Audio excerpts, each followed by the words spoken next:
Hi friends, എല്ലാവർക്കും പുതിയ വീഡിയോയിലേക്ക് സ്വാഗതം. അപ്പോൾ ഇന്നത്തെ കഥ എന്താണെന്നറിഞ്ഞാലോ? കഥ കേട്ടുകഴിഞ്ഞ് അതിഷ്ടപ്പെട്ടാൽ വീഡിയോ ഒന്ന് ലൈക്ക് ചെയ്യാനും വീഡിയോയ്ക്ക് ഹൈപ്പ് അടിക്കാനും നമ്മുടെ ഈ ചാനൽ സബ്സ്ക്രൈബ് ചെയ്യാനും മറക്കരുതേ. അപ്പോൾ നമുക്ക് കഥയിലേക്ക് പോകാം ല്ലേ? അന്ന് വൈകുന്നേരം മഴ പെയ്തു തോർന്നതുകൊണ്ട് നല്ല തണുത്ത കാറ്റുണ്ടായിരുന്നു. വടകരയിലെ ആ ചെറിയ ഗ്രാമത്തിലെ വീടുകളെല്ലാം പതിയെ ഉറക്കത്തിലേക്ക് വഴുതി വീഴുന്ന സമയം. രാഹുൽ തന്റെ മുറിയിലെ ജനൽക്കരയിൽ നിശബ്ദമായി പുറത്തേക്ക് നോക്കി നിൽക്കുകയായിരുന്നു. തൊട്ടടുത്ത വീട്ടിലെ സിമി ചേച്ചി അപ്പോഴും ഉമ്മറത്തെ ലൈറ്റ് ഓഫ് ചെയ്യാതെ എന്തോ തിരക്കിലാണ്. രാഹുലിന്റെ കണ്ണ് ആ കാഴ്ചയിലേക്ക് അറിയാതെ വീണുപോയി. സിമി ചേച്ചിക്ക് വയസ്സ് 32 കാണും. നല്ല വെളുത്തു തുടുത്ത ശരീരം, ഒതുങ്ങിയ കൈയും കാലും. സാരിയുടെ ബ്ലൗസ് അല്പം ഇറുകിയതായിരുന്നു.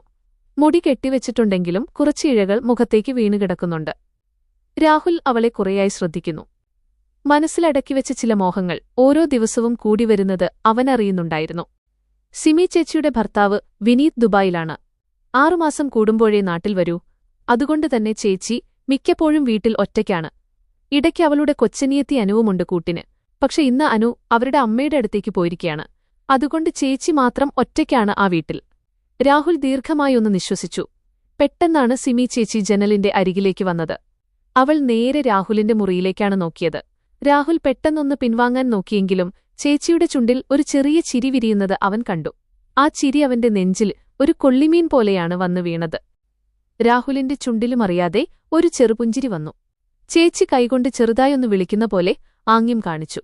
രാത്രിയുടെ നിശബ്ദതയിൽ ആ ചെറിയ ആംഗ്യം രാഹുലിന്റെ ശരീരത്തിലൂടെ ഒരു മിന്നൽ പോലെ കടന്നുപോയി.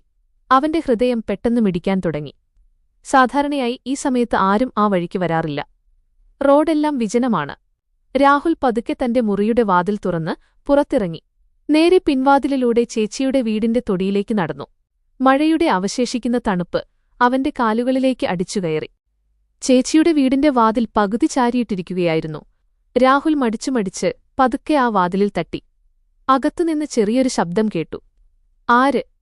ആരെങ്കിലുമുണ്ടോ? സിമി ചേച്ചിയുടെ ശബ്ദമായിരുന്നു അത്. ചേച്ചി, ഞാൻ രാഹുല. രാഹുൽ പതുക്കെ പറഞ്ഞു. അകത്തുനിന്ന് വേഗത്തിലുള്ള കാലടി ശബ്ദം കേട്ടു. വാതിൽ തുറക്കപ്പെട്ടപ്പോൾ സിമി ചേച്ചി അവിടെ നിൽപ്പുണ്ടായിരുന്നു. നനഞ്ഞ മുടിയോടെ ഒരു ഇളം നീലസാരി മാത്രമുടുത്ത് ദേഹത്ത് നല്ലൊരു പെർഫ്യൂമിന്റെ മണം പരന്നുകൊണ്ട് അവൾ അവന്റെ മുന്നിൽ നിന്നു. എന്താ രാഹുലെ ഈ രാത്രിയിൽ? അവൾ ചോദിച്ചു. അവളുടെ ശബ്ദത്തിൽ ചെറിയൊരു വിറയലുണ്ടായിരുന്നു. അതോടൊപ്പം വല്ലാത്തൊരു കാന്താരശക്തിയും. രാത്രിയിലെ തണുപ്പും ആ ഏകാന്തതയും ചേർന്നപ്പോൾ ആ അന്തരീക്ഷം തന്നെ മാറിമറിഞ്ഞു. രാഹുൽ അകത്തേക്ക് കയറി വാതിൽ കുറ്റിയിട്ടു. ചേച്ചി അവനെത്തന്നെ സൂക്ഷിച്ചു നോക്കി. രാഹുൽ പതുക്കെ അവളുടെ അടുത്തേക്ക് നീങ്ങി നിന്നു. ചേച്ചിയുടെ കണ്ണുകളിൽ ഭയമല്ല, മറിച്ച് അവന്റെ ആ വരവിനെ അവൾ മുൻകൂട്ടി കണ്ടിരുന്നു എന്നതിന്റെ ലക്ഷണമാണുണ്ടായിരുന്നത്. രാഹുൽ ചേച്ചിയുടെ തോളിൽ പതുക്കെ തൊട്ടു. ചേച്ചിയൊന്ന് ഞെട്ടിയെങ്കിലും മാറിയില്ല. അവളുടെ ശരീരം വല്ലാതെ ചൂടുള്ളതായിരുന്നു. രാഹുൽ അവളുടെ മുഖത്തേക്ക് സൂക്ഷിച്ചു നോക്കി. ചേച്ചിയുടെ കണ്ണുകൾ പകുതി അടഞ്ഞിരുന്നു. രാഹുൽ പതുക്കെ അവളുടെ കവിളിലൂടെ കൈയോടിച്ചു. ചേച്ചി കണ്ണുകൾ അടച്ച് ഒരു ചെറിയ മൂളലോടെ അവന്റെ നെഞ്ചിലേക്ക് ചാഞ്ഞു. അവളുടെ ചൂടുള്ള ശ്വാസം രാഹുലിന്റെ കഴുത്തിലൂടെ കടന്നുപോയപ്പോൾ അവന്റെ ഉള്ളിലെ എല്ലാ നിയന്ത്രണങ്ങളും വിട്ടുപോയി. അവൻ ചേച്ചിയെ ഇറുകെ പിടിച്ചു. സിമി ചേച്ചി അവന്റെ പുറത്ത് കൈകൾ ചേർത്തുപിടിച്ചു. രാഹുൽ പതുക്കെ അവളുടെ കാതോരം പറഞ്ഞു. ചേച്ചി അറിയാതെയാണെങ്കിലും ഈ രാത്രി എന്നെ ഇവിടെ എത്തിച്ചു. ചേച്ചിയൊന്നും മിണ്ടിയില്ല. പകരം അവളുടെ കൈകൾ രാഹുലിന്റെ മുടിയിലൂടെ കോർത്തുപിടിച്ചു. അവരുടെ ചുണ്ടുകൾ പരസ്പരം അടുക്കാൻ തുടങ്ങി. ആ രാത്രിയുടെ അന്ത്യം വരെ ആ ചെറിയ മുറിയിൽ പ്രണയവും വാസനയും മാത്രം നിറഞ്ഞുനിന്നു. പിറ്റേന്ന് രാവിലെ നേരം വെളുത്തപ്പോൾ രാഹുൽ തന്റെ മുറിയിൽ തന്നെയായിരുന്നു എഴുന്നേറ്റത്. പക്ഷെ മനസ്സിലപ്പോഴും ആ രാത്രിയുടെ ഓർമ്മകൾ ബാക്കിയായിരുന്നു.